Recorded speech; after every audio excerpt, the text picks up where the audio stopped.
কি জানো, তোমার ঘরের বাতি নিভে গেছে, চারপাশ নিস্তব্ধ, কিন্তু তোমার হাতে জ্বলছে এক ছোট্ট আলো। সেই আলোর দিকে তাকিয়ে থাকতে থাকতে কখন যে রাত গভীর হয়ে যায় তুমি নিজেও টের পাও না। 1 মিনিট, 2 মিনিট, 5 মিনিট, তারপর ঘন্টা পেরিয়ে যায়। কিন্তু তুমি কি কখনো ভেবে দেখেছ, এই ছোট্ট স্ক্রিন তোমার ঘুম, তোমার ইবাদত, এমনকি তোমার ঈমানকেও ধীরে ধীরে কেড়ে নিচ্ছে কিনা? আজকের এই আলোচনায় আমরা জানব, ঘুমানোর আগে মোবাইল ব্যবহার করলে আসলেই কি ক্ষতি হয়। কেবল শরীরের ক্ষতি নয়, আত্মার ক্ষতি কি হয়। কোরআন ও হাদিস আমাদের কি শিক্ষা দেয়। একজন যুবকের গল্প দিয়ে শুরু করি। নাম ধরা যাক রাহাত। সারাদিন কাজের পর ক্লান্ত শরীরে সে বিছানায় শুয়ে পড়ে, কিন্তু ঘুমানোর আগে তার একটাই অভ্যাস, মোবাইল স্ক্রল করা। ফেসবুক, ভিডিও, শর্টস, একটার পর একটা। সে ভাবে আর 5 মিনিট, কিন্তু সেই 5 মিনিট কখন যে 1 ঘন্টা হয়ে যায় সে টের পায় না। ফজরের আজান হয়, কিন্তু চোখ জাগে না, নামাজ কাজা হয়ে যায়। পরদিন অফিসে ক্লান্তি, মেজাজ খারাপ, মন অস্থির। এটা কি শুধু রাহাতের গল্প, নাকি আমাদের সবার? আল্লাহ তাআলা পবিত্র কুরআনে বলেছেন, নিশ্চয়ই রাতকে আমি করেছি বিশ্রামের জন্যে। সূরা আন-নাবা 78-9। রাত আল্লাহ আমাদের দিয়েছেন বিশ্রাম ও শান্তির জন্যে, কিন্তু আমরা সেই রাতকে বানিয়ে ফেলেছি স্ক্রিনের বন্দি সময়। রাতের নিস্তব্ধতায় যখন বান্দা আল্লাহকে স্মরণ করবে, তখন সে স্ক্রিনে ডুবে যায়। রাসূলুল্লাহ সাল্লাল্লাহু আলাইহি ওয়াসাল্লাম ঈশার নামাজের পর অপ্রয়োজনীয় কথা বলা এবং সময় নষ্ট করা অপছন্দ করতেন। সহিহ বুখারী। কারণ রাতের সময়টি মূল্যবান, ইবাদতের, বিশ্রামের, আত্মসমালোচনার।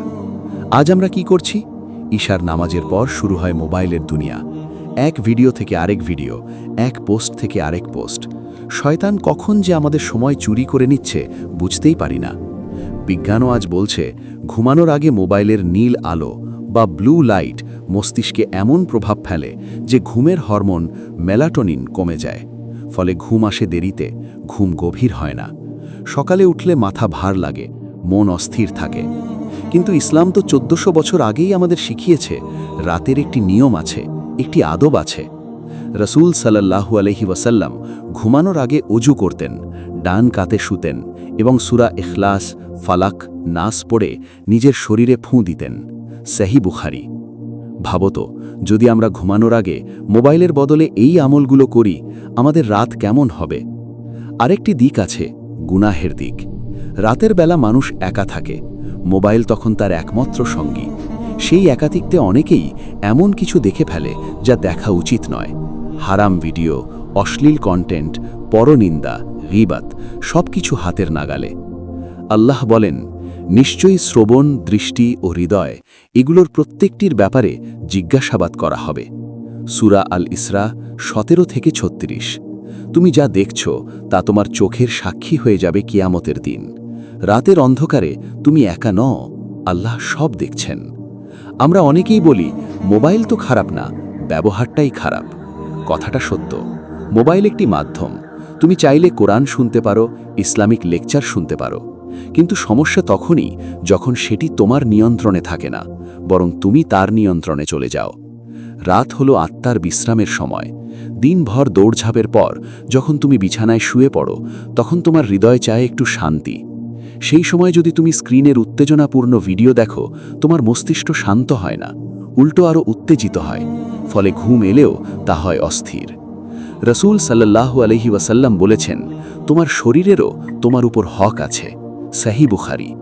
তুমি যদি রাত জেগে মোবাইল চালাও, নিজের শরীরের হক আদায় করছো না, আবার আত্মার হকও নষ্ট করছো।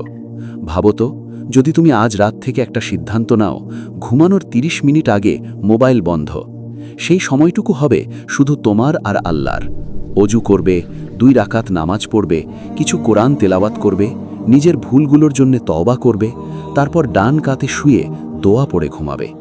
তোমার ঘুম বদলে যাবে, সকাল বদলে যাবে, ধীরে ধীরে জীবন বদলে যাবে। কিয়ামতের দিন যখন আল্লাহ জিজ্ঞেস করবেন, আমি তো তোমাকে রাত দিয়েছিলাম বিশ্রামের জন্যে, তুমি কি করেছিলে?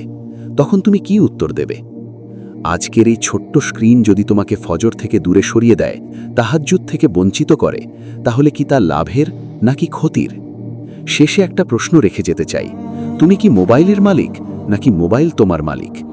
আজ থেকেই চেষ্টা করো, 1 রাত, 2 রাত, 3 রাত। দেখো তোমার হৃদয় কেমন শান্ত হয়। রাতের নিস্তব্ধতায় যখন তুমি আল্লাহকে ডাকবে, সেই ডাকে যে প্রশান্তি আছে, কোনো স্ক্রিনের আলো তা দিতে পারবে না।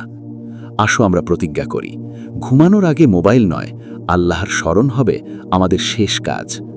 আল্লাহ আমাদের সবাইকে সঠিক বুঝ দান করুন। আমিন। Good night.